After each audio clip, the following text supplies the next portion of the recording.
Depressão, o que só o psicólogo consegue ver. Hoje eu trouxe esse tema falando sobre algo, gente, que é muito importante para que a gente evite, né, para que a gente possa prevenir algo tão sério como é o caso de autolesões e ideação suicida mesmo, né, que é um tipo grave de autolesão, né. Então, o psicólogo é o único profissional que tem a capacidade de enxergar, ou tem a qualificação de enxergar coisas que nenhum outro profissional tem. Mas não é porque nós somos lindos e maravilhosos, né? Mas é porque nós temos um tipo de trabalho específico para enxergar o que está além do que está claro para todo mundo, ou que está visível para todo mundo. Então a gente enxerga o invisível. Nosso trabalho, ele trabalha com o invisível, né? Então isso faz com que a gente tenha possibilidade. Agora, quando a gente fala de depressão, isso é muito importante. Isso é quase que urgente o psicólogo entender os seus processos práticos, as suas intervenções, para que ele possa se apropriar dessas atribuições que a gente tem, né? Então eu vou falar aqui alguns aspectos, selecionei alguns aqui, para a gente entender que aspectos são esses que só o psicólogo enxerga. Gente, é muito complicado para um médico psiquiatra enxergar, é muito complicado para outro profissional da área da saúde, né, da educação, da saúde, que vão lidar com pessoas, adolescentes, crianças, adultos, com depressão. É muito, muito complicado para eles lidarem, sabe? Requer realmente uma especificidade no trabalho que só o psicólogo tem. Uma primeira característica que é invisível, digamos assim, na depressão, e só nós vamos enxergar, é, por exemplo, uma máscara de normalidade que eles usam, né? Então, muitas vezes, tem psicólogos, tem colegas que chegam assim, mas a mãe da minha paciente falou que ela tem depressão, tudo, mas a mãe tá com dúvida porque ela tá saindo, ela tá trabalhando, ela tá interagindo com os amigos, ela só não quer fazer as coisas em casa, mas quando sai, essa pessoa, ela tá usando uma máscara, né? Socialmente, com os amigos, no trabalho, ela não está demonstrando os sintomas ali. De repente, dentro de casa, é um local onde ela consegue, digamos, ser um pouco mais ela mesma, né? Mas, normalmente, as pessoas com depressão têm uma tendência a usar uma máscara. Fala até, né, que a depressão é um transtorno das máscaras. Quantos comediantes, artistas, né, que fazem comédia, que sorriem, tudo tem depressão, né? Então, uma máscara que eles usam para que as pessoas não percebam que ele tem esse tipo de doença e que não critiquem, porque as pessoas querem dar conselho, as pessoas querem ajudar muitas vezes, mas as pessoas têm uma tendência a fazer aquilo ou falar aquilo que justamente que a pessoa não consegue. Às vezes uma pessoa fala assim, exercício físico é uma coisa maravilhosa, é importante, é necessário para a saúde global, inclusive, só que as pessoas querem inverter muitas vezes. Aí a pessoa fala assim, você tá muito para baixo, se você tá com depressão, vai fazer um exercício, vai correr na praia, vai pra academia, vai fazer uma coisa que isso vai melhorar. Isso realmente pode ajudar na melhora. Claro, contribuindo com várias coisas, só que a depressão, ela tem um aspecto psíquico muito profundo que, se a pessoa não estiver trabalhando esse processo, as pessoas não vão conseguir fazer o exercício, se alimentar, fazer tudo que ela precisa para o corpo dela, para colaborar com a saúde dela. Isso que a pessoa não entende. Então, ela menospreza esse aspecto, que é o aspecto principal do adoecimento, o aspecto mais profundo, mais difícil de tocar, e somos nós que vamos tocar. Outro aspecto aqui é o esforço para funcionar. Muitas vezes essa pessoa, ela está se sentindo culpada. A culpa é um dos sintomas, viu, na depressão. Então, o excesso de culpa, né? Então, a pessoa já está se sentindo culpada. O primeiro esforço que ela faz é para tentar fazer tudo aquilo que ela quer fazer. E um dos sintomas que tem que estar presente na depressão é o sintoma de falta de interesse naquilo que ela antes gostava. Só que aí há uma contradição. Ela tem desinteresse, mas ela está tentando fazer aquilo. Mas não por interesse, porque ela está animada para fazer, porque ela está gostando de fazer, não. Porque ela acha necessário tentar fazer, se esforçar, se esfolar, muitas vezes, para fazer, para que as pessoas não percebam que ela está sofrendo de alguma coisa, para que as pessoas não culpem ela, ou ela não se sinta culpada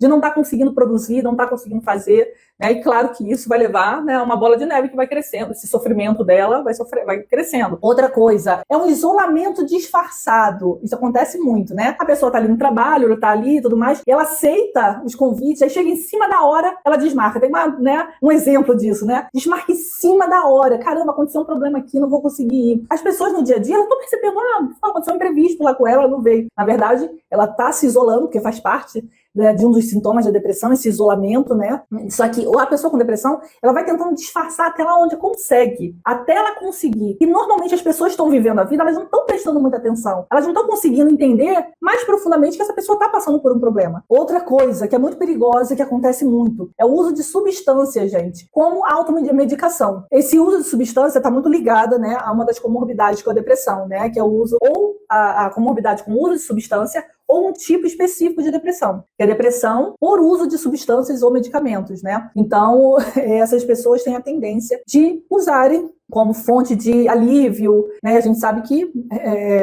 bebida alcoólica, drogas, não é remédio, né? Só que, de uma certa forma, faz com que a pessoa momentaneamente alivie ali, né, daquela dor. Só que, socialmente, isso é muito aceito. Da bebida, principalmente, né, que ela é liberada, tudo. Então, ela é muito aceita, ela é muito social. Então, às vezes, a pessoa com depressão, que bebe ali, que você acha que ela está bebendo socialmente, ela faz isso como um uso de, né, uma forma dela se medicar, se automedicar, né? Isso é muito comum também. Agora, se, de repente, um médico perguntar sobre o uso de substância, a pessoa nunca vai falar isso para ele. Está usando aquilo para se medicar, né? Então, a pessoa vai ou para aliviar as suas dores, ou para, né? Não, eu bebo socialmente, eu bebo quando estou com meus amigos, bebo quando estou saindo.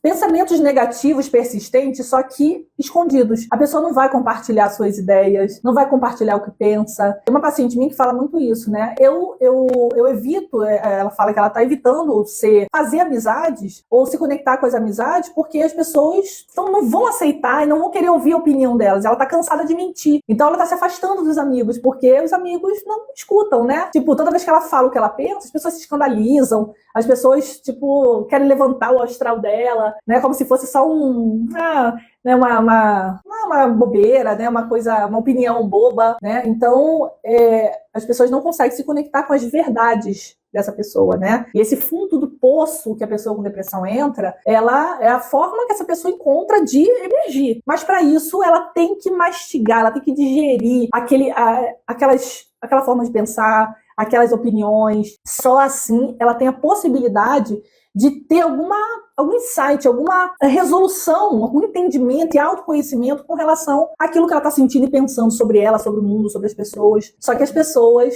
não querem entrar em contato com isso. Os profissionais, de modo geral, não têm o preparo que a gente deve ter para entrar em contato com esse tipo de sombra mesmo, a gente pode falar, né? Então, gente, vamos lá. Então, eu coloquei aqui nessa live vários temas, né, vários pontos que são difíceis das pessoas e até dos outros profissionais de saúde visualizarem. Por quê? Porque as pessoas com depressão, elas escondem mesmo. Elas escondem pela dor, pelo medo de crítica, pelo medo de não serem compreendidos, né, medo de serem vistos como fracos. Então, eles escondem as 7 chaves. E o porquê que nós, profissionais de psicologia, nós somos os únicos que somos qualificados a enxergar ou abrir essa porta, né? Ter essa chave para abrir. Porque nós temos, primeiro, um objetivo que vai além dos sintomas, né? Como eu já falei, o médico ele vai avaliar ali os sintomas. Então, os sintomas que estão mais na superfície, digamos assim, porque ele medica, né? Então, ele precisa saber como é que está o corpo, como é que o corpo está interagindo com as emoções. Só que, muitas vezes, só o relato daquela pessoa do sintoma já basta para ser medicado, né? Então, a pessoa ele pode fazer um processo correto, ele saber, entender, sim, como é que são os critérios sintomáticos, de acordo com o DSM-5, inclusive, né? Como é que são ali.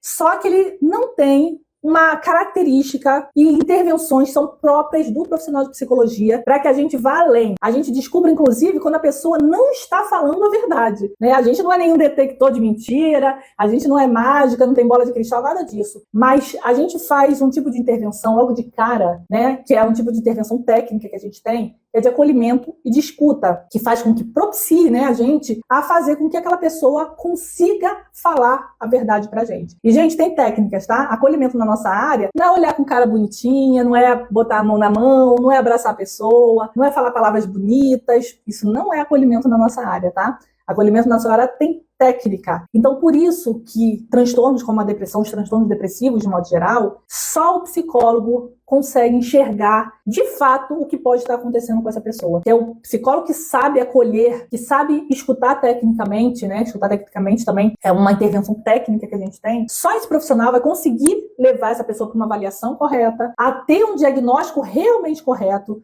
Por isso que é muito comum chegarem pessoas com diagnóstico pronto, já feitos por outros profissionais, e o psicólogo refutar totalmente.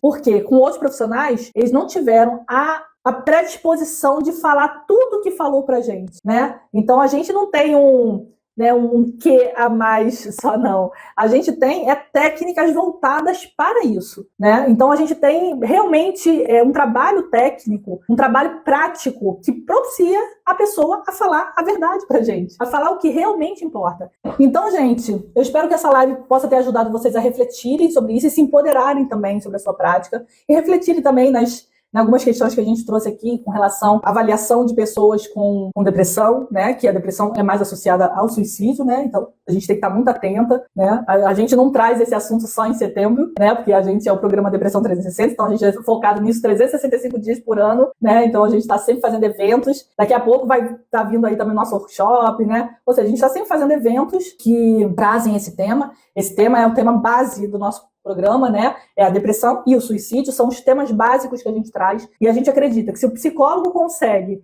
organizar a sua prática clínica, né? Aí dentro dessas demandas, que são as demandas mais complicadas, mais complexas, mais difíceis e mais perigosas, né? Das pessoas vivenciarem e da gente atender. Se a gente consegue organizar o tratamento, entender como intervir, imagina quando chegar qualquer outro transtorno, né? Então é claro que a gente vai estar muito preparado. Então, gente, ó, vou dar um beijo aqui para vocês, ficar por aqui hoje. E aguardo vocês aqui, quem for entrar. Aproveita, se você entrar nessa turma agora hoje, você também vai ganhar o curso novo de diagnóstico de transtornos mentais, tá? Que é um curso que vai ser vendido. Quem entrar nessa turma com mais de 50% de desconto, ainda vai ganhar esse curso novo. Então, gente, ó, beijo. Tchau, tchau.